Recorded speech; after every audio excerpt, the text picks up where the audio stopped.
Hi കൂട്ടുകാരെ, പുതിയൊരു വീഡിയോയിലേക്ക് എല്ലാവർക്കും സ്വാഗതം.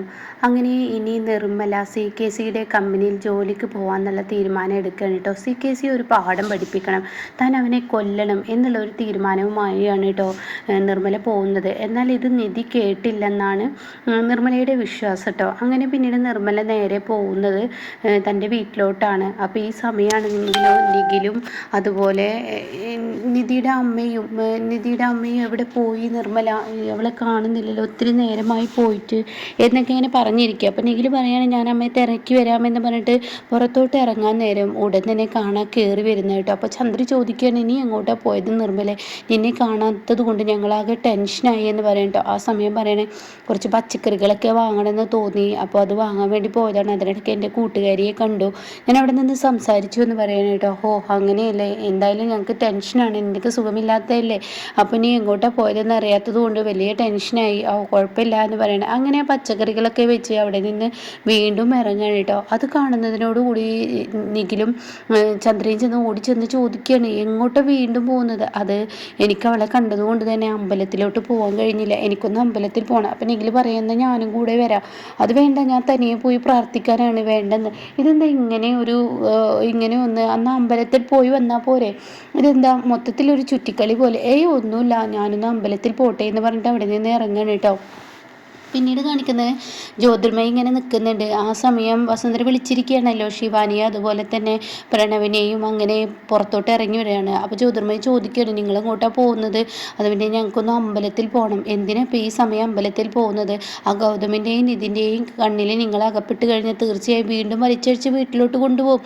അപ്പോൾ അത് ഒഴിവാക്കാൻ നിങ്ങളിപ്പോൾ പോകരുതെന്ന് പറയണ്ടോ. അപ്പോൾ അത് കേട്ടോടെ തന്നെ അയ്യോ ആൻറ്റി, മനസ്സിന് സ്വസ്ഥത കിട്ടാൻ വേണ്ടിയാണ് ഞങ്ങൾ പോകുന്നത്, ഞങ്ങളൊരു പോയിട്ട് വരാം. നിങ്ങളെങ്ങനെ പോകുന്നു? ഞങ്ങളൊരു ഓട്ടോ വിളിക്കാം. അത് കേട്ടോട് തന്നെ ജ്യോതിർമയി പറയണേ അതെൻ്റെ സ്റ്റാറ്റസിന് ചേർന്ന പണിയല്ല, നിങ്ങൾ ഓട്ടോ പോകുന്നത്.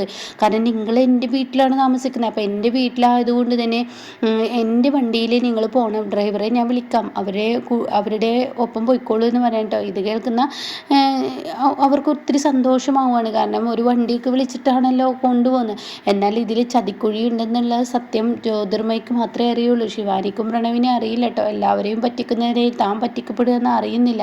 അങ്ങനെ പ്രണവ് പറയുന്നുണ്ട് എന്നെ വസുന്ധരയുടെ അടുത്തോട്ട് നീ എന്തിനാ കൊണ്ടുപോകുന്നു, അവർ വൃത്തികെട്ട സ്ത്രീയാണ്. കാരണം ഞാൻ ആ വീട്ടിൽ നിന്ന് പടിയിറങ്ങുമ്പോൾ ഒരു വാക്ക് എന്നോട് അവർ പറഞ്ഞോ, ഇറങ്ങണ്ടടാ നീ ഇവിടെ നിൽക്കടാ എന്ന് പറഞ്ഞ് എന്നെ തടഞ്ഞോ? ഇല്ലല്ലോ, അവരുടെ കാര്യമാണ് നോക്കുന്നത്. നമ്മളാണ് ഇപ്പോൾ ഇതിൽ കഷ്ടപ്പെടുന്നത്. കാരണം നമ്മൾ ഇറങ്ങി ഇപ്പോൾ അവർ സുഖമായി ജീവിക്കുന്നത്.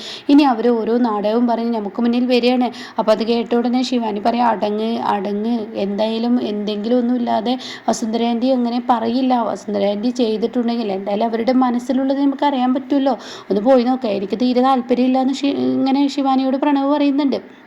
അങ്ങനെ ശിവാനി തൻ്റെ ഫോൺ എടുത്തിട്ട് വസുന്ധരയ്ക്ക് വിളിക്കുകയാണ്. ആൻറ്റി പറഞ്ഞ സ്ഥലത്തോട്ട് എത്തിയോ? ഇല്ല, ഞാൻ വീട്ടിൽ നിന്ന് ഇറങ്ങുന്നുള്ളൂ. ഗൗതമിൻ്റെയും നിധിയുടെയും കണ്ണ് വെട്ടിച്ച് വേണ്ട ഇറങ്ങാനേ, അല്ലെങ്കിൽ അവരുടെ കണ്ണിൽ അകപ്പെട്ട് കഴിഞ്ഞാൽ തീർച്ചയായും അത് പ്രശ്നമാവും. അപ്പോൾ അത് ഒഴിവാക്കാൻ വേണ്ടിയാണ് ഞാൻ ഇപ്പോൾ 10 മിനിറ്റിനുള്ളിൽ ഇറങ്ങാം എന്ന്. ശരി ആൻറ്റി എന്ന് പറഞ്ഞിട്ട് ഫോൺ കട്ട് ചെയ്യാണ്. അങ്ങനെ ഡ്രസ്സൊക്കെ മാറ്റി പെട്ടെന്ന് വസുന്ധര താഴോട്ട് ഇറങ്ങുമ്പോൾ കാണാം താഴെ പാറു ഇങ്ങനെ അടിച്ച് വരുന്ന കേട്ടോ. അപ്പോൾ ഉടനെ തന്നെ ആൻറ്റി അവൾ മാത്രമേ ഉള്ളൂ, ഏട്ടത്തി മാത്രമേ ഉള്ളൂ, എന്നാൽ ഞാൻ പോട്ടെ എന്ന് പറഞ്ഞിട്ട് താഴോട്ട് വരുമ്പോൾ കാണാം ഗൗതം കടന്നു വരുന്നു കേട്ടോ. ഗൗതമിനെ കണ്ടവിടെ തന്നെ പാറു ചോദിക്കുകയാണ് നീ എങ്ങോട്ടാ? അല്ല പാറു എന്തായി ചെയ്യുന്നത്, എന്തിനാ ഇപ്പോൾ ഇവിടെ അടിച്ചു വരുന്നത്? എന്താടാ, ഒരു വീട്ടിലെ പണി സാധാരണ ഞാൻ തന്നെയല്ലേ ചെയ്യാറ്, ഇതിപ്പോൾ എന്താ കുറ്റം? ആൻറ്റിക്ക് പാറുവിന് സുഖമില്ലാത്തതല്ലേ, പാറു എന്തിനാ വെറുതെ ഈ പണി ചെയ്യാൻ നിൽക്കുന്നത്? എനിക്കെന്ത് സുഖമില്ല എന്നാണ് നീ പറയുന്നത്? പാറു റെസ്റ്റ് എടുക്കേണ്ട സമയത്ത് റെസ്റ്റ് എടുക്കുക, എന്ത് റെസ്റ്റ്, അതിന് മാത്രം എന്താ സുഖം എനിക്കുള്ളത്? എന്നാൽ ശരി ഞാൻ പോട്ടെ എന്നും പറഞ്ഞ് താൻ അവിടെ നിന്നും ഇറങ്ങാൻ കേട്ടോ. അപ്പോൾ കാണാം പാറുവിന് പെട്ടെന്ന് തല ചുറ്റുന്നത്. വസുന്ധര വേഗം ഇറങ്ങി വരുമ്പോൾ പാറു കാണാൻ തല ചുറ്റി വീഴുന്നത്. എന്താമ്മേ അത് കേട്ടിട്ടാണ് കേട്ടോ നിധി കടന്നു വരുന്നത്. എന്താ ആൻറ്റിക്ക് പറ്റിയത്? എനിക്കറിയില്ല, പെട്ടെന്ന് തല ചുറ്റുന്നത്. അപ്പോൾ ഗൗതം നമുക്ക് പെട്ടെന്ന് ഹോസ്പിറ്റലിലോട്ട് കൊണ്ടുപോകാം, അതിന് മാത്രം എനിക്ക് കുഴപ്പമൊന്നുമില്ല. ഇല്ല പറ്റില്ല, ഹോസ്പിറ്റലിലോട്ട് കൊണ്ടുപോകാമെന്ന് പറഞ്ഞിട്ട് അവർ രണ്ടുപേരും പാറുവിനെയും കൊണ്ട് ഹോസ്പിറ്റലിൽ പോകാൻ കേട്ടോ. അത് കാണുന്ന വസുന്ധരയ്ക്ക് ഒത്തിരി സന്തോഷമാണ്. രക്ഷപ്പെട്ടു, ഇതന്നെയാണ് തനിക്ക് നല്ലൊരു അവസരം എന്നിങ്ങനെ ചിന്തിക്കുക. അങ്ങനെ വസുന്ധര പുറത്തോട്ട് ഇറങ്ങി കേട്ടോ. ഇതേ സമയം നിർമ്മല CKCയുടെ കമ്പനിയിൽ എത്തുകയാണ്. എന്നിട്ട് അവിടുത്തെ ആ ഒരു മാനേജറെ കാണുകയാണ്. ഞാൻ നിങ്ങളുടെ പേരെന്താ പറഞ്ഞത്, അത് പിന്നെ എന്നാണ്ട് പറഞ്ഞിട്ട് നിർമ്മല എന്നങ്ങ് പറയാൻ ഒരുങ്ങിയിട്ട് പെട്ടെന്ന് പറയാൻ പുഷ്പ എൻ്റെ പേര് പുഷ്പ. അപ്പോൾ ഇനി ഇവിടെ മലയാളത്തിൽ എന്ത് പേരാണ് കൊടുക്കുന്നതെന്ന് എനിക്കറിയത്തില്ല കേട്ടോ. അങ്ങനെ നിങ്ങളുടെ കൂട്ടുകാരി സുമതി പറഞ്ഞിട്ട് അതെ അവൾ പറഞ്ഞിട്ട് വന്നതാണ്.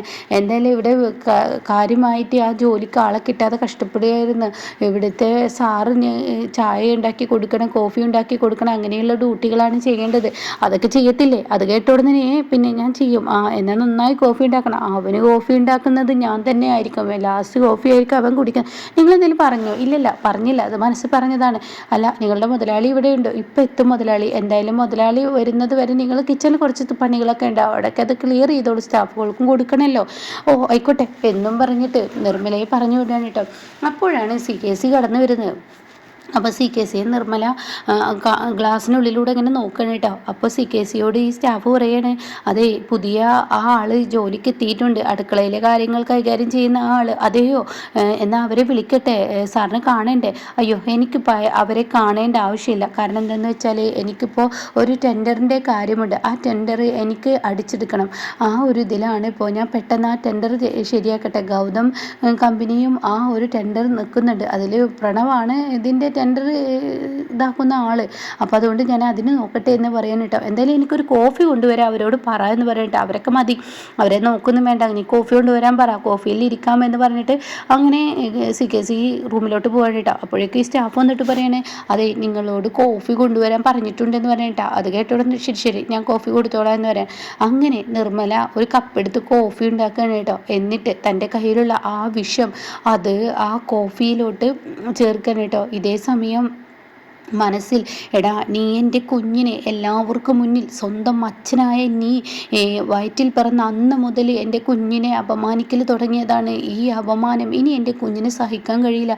നീ എന്നൊരു വിഷജന്മം, എൻ്റെ മകന് അച്ഛനെ എന്ന് പറയുന്നത് വേണ്ട. അച്ഛൻ എന്ന വാക്കിൻ്റെ അർത്ഥം അറിയുന്നവനാണ് അച്ഛനാവാൻ പറ്റുള്ളൂ. പക്ഷേ ഈശ്വരനെ പറഞ്ഞിട്ട് കാര്യമില്ല, എൻ്റെ അടുത്ത് പറ്റിയ തെറ്റാണ്. ഞാനാണല്ലോ നിൻ്റെ അരികിലോട്ട് വന്നത്. നീ എന്നൊരു വിഷജന്മത്തിൽ ഉണ്ടായ കുഞ്ഞാണ് എൻ്റെ കുഞ്ഞ്. പക്ഷെ അവൻ നല്ലൊരു മനുഷ്യനാണ്. എന്തായാലും നിൻ്റെ സ്വഭാവ ഗുണം അവനിൽ കിട്ടിയില്ല, അത് തന്നെ വലിയൊരു ഭാഗ്യം. അപ്പം എന്തായാലും നിനക്ക് തരാൻ പോകുന്ന ശിക്ഷ എന്താണെന്നറിയോ? അതിപ്പോൾ തരാം. നീ ഇന്ന് മരിക്കും. ഇന്നത്തോടുകൂടി നീ എന്ന ശല്യം മാറും. അതോടുകൂടി എൻ്റെ കുഞ്ഞിന് ചിറക് വെച്ചതുപോലെ പറക്കാം. ഇനി നീ എന്ന തലവേദന എൻ്റെ കുഞ്ഞിനുണ്ടാവില്ല എന്നൊക്കെ പറഞ്ഞിട്ട് ഈ വിഷം ആ ചായയിൽ കലർത്താണ് കേട്ടോ. അപ്പോഴേക്കും സ്റ്റാഫ് എത്താണ്. അത് എത്ര നേരമായി കോഫി ചോദിക്കുന്നത്, നിങ്ങളെന്താ കൊണ്ടുവരാത്ത? അയ്യോ ഇതാ ഇവിടെ കോഫി ഉണ്ട് എന്ന് പറഞ്ഞിട്ട് കോഫി കൊടുക്കാൻ കേട്ടോ. ഇതേ സമയം ആ കോഫി എടുത്ത് ടേബിളിൽ കൊണ്ടുവെക്കണം. CKC പറയുന്നത് ഇവിടെ വെച്ചോളൂ എന്ന് പറയുന്നുണ്ട്. അപ്പോൾ നിർമ്മലയല്ല കൊണ്ടു കൊടുക്കുന്നത്. ഈ പറയുന്ന നിർമ്മല മുഖത്തൊരു മാസ്ക് ഒക്കെ ഇട്ടിട്ടാണ് കേട്ടോ കമ്പനിയിൽ പണിക്ക് വരുന്നത്. ആരുടെ മുന്നിലും മാസ്ക് ഇട്ടിട്ടാണ് നിർമ്മല നിൽക്കുന്നത്. കണ്ണ് മാത്രമേ നിർമ്മലയുടെ കാണാനുള്ളൂ. അതുകൊണ്ട് തന്നെ CKCക്ക് ഒരിക്കലും നിർമ്മലയാണെന്ന് മനസ്സിലാവില്ല കേട്ടോ. പക്ഷേ ഈ കോഫി കൊണ്ടു കൊടുക്കുന്ന അവിടുത്തെ ഒരു സ്റ്റാഫായിരിക്കും കേട്ടോ. അങ്ങനെ അയാൾ കൊണ്ടു കൊടുക്കുകയാണ്. അങ്ങനെ ഇത് ടേബിളിൽ വെച്ചിട്ട് പോയിക്കോ എന്ന് പറയണം. അങ്ങനെ CKC കോഫി എടുത്ത് കുടിക്കുന്നത് നിർമ്മല ഗ്ലാസ്സിലൂടെ ഇങ്ങനെ കാണുന്നുണ്ട്. കോഫി തൻ്റെ ചുണ്ടിലോട്ട് വെക്കുന്ന സമയമാണ് കേട്ടോ ജ്യോതിർമയി വിളിക്കുന്നത്. അപ്പോൾ ജ്യോതിർമയോട് എന്താണെന്ന് ചോദിക്കുകയാണ്. അത് ഇപ്പോൾ ഒരു ടെൻഡറിൻ്റെ കാര്യം നിങ്ങൾ അറിഞ്ഞില്ലേ? ഈ ടെൻഡർ നമുക്ക് അടിച്ചെടുക്കാൻ നിങ്ങളെ കൊണ്ട് കഴിയുമോ? തീർച്ചയായും എന്നെ കൊണ്ട് കഴിയും. എങ്ങനെ കഴിയാനാണ്? അപ്പോൾ ആ കോഫി കുടിക്കാതെ അവിടെ തന്നെ വെക്കുകയാണ് കേട്ടോ. അപ്പോൾ നിർമ്മല ഇതിങ്ങനെ നോക്കണം. ആ കോഫി അവൻ കുടിക്കണം, അവനെ അടങ്ങണം. അപ്പോൾ ഉടനെ തന്നെ പറയാണ്, അത് എനിക്ക് കഴിയും. എന്തായാലും ഈ പറയുന്ന ഇവൻ ആ ടെൻഡർ പ്രണവാണല്ലോ കൈകാര്യം ചെയ്യുന്നത്. അവനൊരു പൊട്ടനാണ്, അവനെ പറ്റിക്കാൻ നമുക്ക് എല്ലാവർക്കും കഴിയും. അവനൊരു ടെൻഡർ ആകുമ്പോൾ അവനൊരു എമൗണ്ട് പറയും. ആ എമൗണ്ട് പറഞ്ഞിട്ട് പിന്നീട് അതിന് താഴ്ത്തി ഞാൻ കൊണ്ടുവരും. അങ്ങനെയുള്ള പരിപാടികളൊക്കെ എനിക്കറിയാം എന്നൊക്കെ പറഞ്ഞിട്ട് അതിൻ്റെതായ ഒരു ഐഡിയ പറഞ്ഞു കൊടുക്കുന്ന നിർമ്മല കേൾക്കണം കേട്ടോ. അങ്ങനെ വീണ്ടും ഈ കോഫി കപ്പ് എടുത്ത് തൻ്റെ ചുണ്ടിലോട്ട് വെക്കുന്ന ആ രംഗമാണ്. അപ്പോൾ എന്തായാലും CKCയുടെ അന്ത്യം കുറിക്കാൻ നിർമ്മല ആ കമ്പനിയിൽ കയറി കൂടിയിരിക്കുകയാണ്. അപ്പോൾ ഇതിൻ്റെ ബാക്കി റിവ്യൂ കേൾക്കാൻ താല്പര്യമുള്ളവർ ചാനൽ സബ്സ്ക്രൈബ് ചെയ്തിട്ടാണ് ഞാനിടുന്ന വീഡിയോയുടെ നോട്ടിഫിക്കേഷൻ എനിക്ക് ലഭിക്കും കേട്ടോ.